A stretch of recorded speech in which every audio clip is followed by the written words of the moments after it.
que au sein de la peuple te. Oyebi biso tolingaka eloko babengi le peuple d'abord. Yo ozali kosala ozotala makambo ya peuple te. Voilà, résultat ya moi.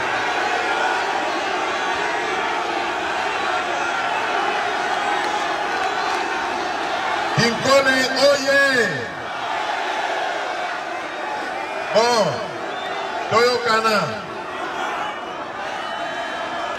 toyokana malamu bana Kinkole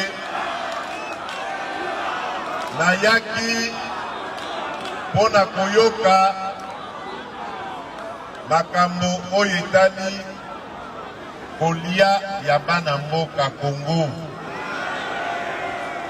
Kolia ya bana mboka eza na maboko na bino bandeko na biso ba pêcheur. Tozali kobebisa mbongo ebele des centaines de millions de dollars na économie na biso pona kosomba bambisi esika mosusu alors que tozali na mbisi ebele awa na mboka na biso. Ba millions wana tokosala maso po ete au lieu ekendaka kosomba esala bomengo ya bamboka misusu ebanda kosomba mbisi na biso oyo esala bomengo ya bana mboka. Yango wana makambo nayaki kotala lelo tosololi na bandeko na biso ba pêcheur batangisi ngai mpenza kelasi ya mosala oyo bazali kosala. Nazali na esengo monene lelo po ete nayebi ke nazwi moko ya fongola oyo ekozwa solution ya mapasi ya bana Congo. Likambo etali kolia.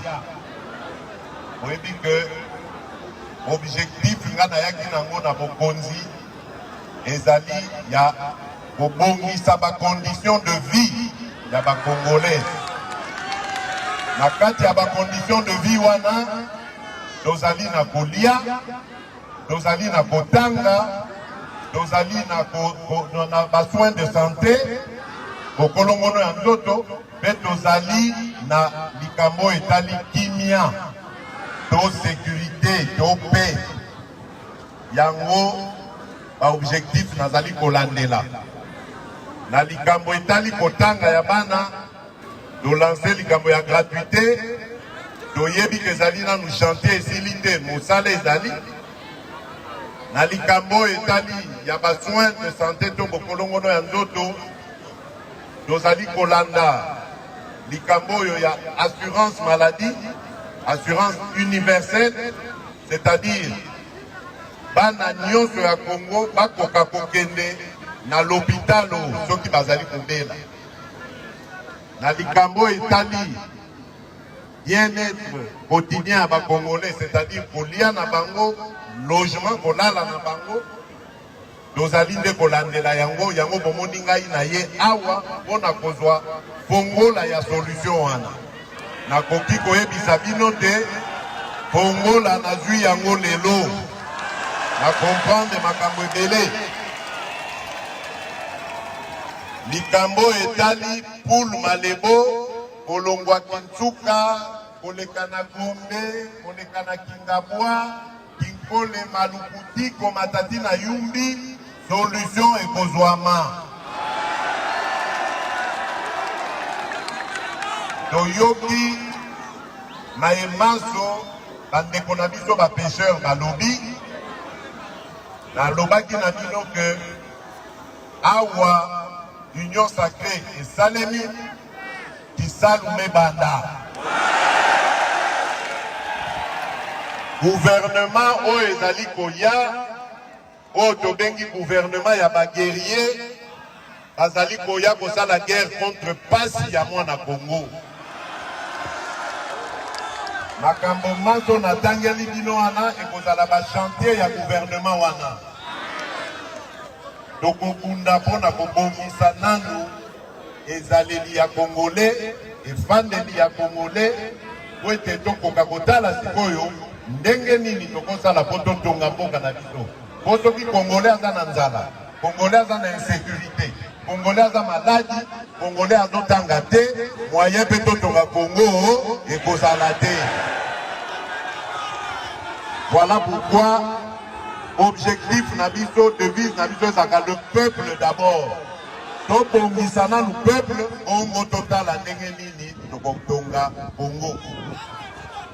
Alors on a kosukisa on a za susu na masolo misusu esika mususu na lingina loba na bino boye po totonga mboka na biso esengeli tozala na bomoko.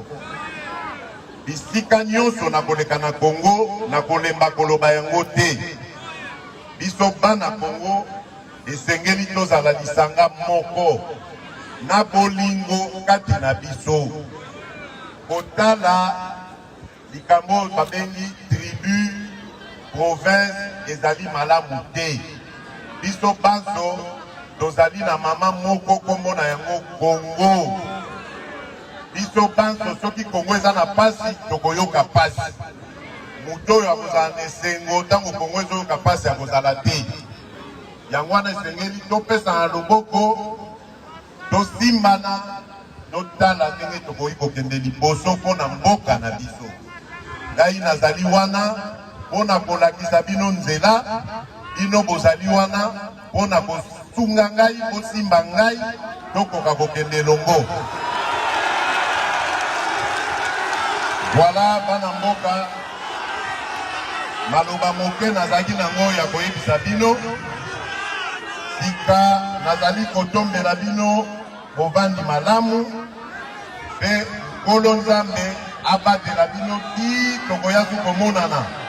Nakoyaka na mingi te mpona tala badesizio oyo tozwi oyo lelo ndenge nini bazali kokende na yango. Otikala malamu, Nkolo abatela bino.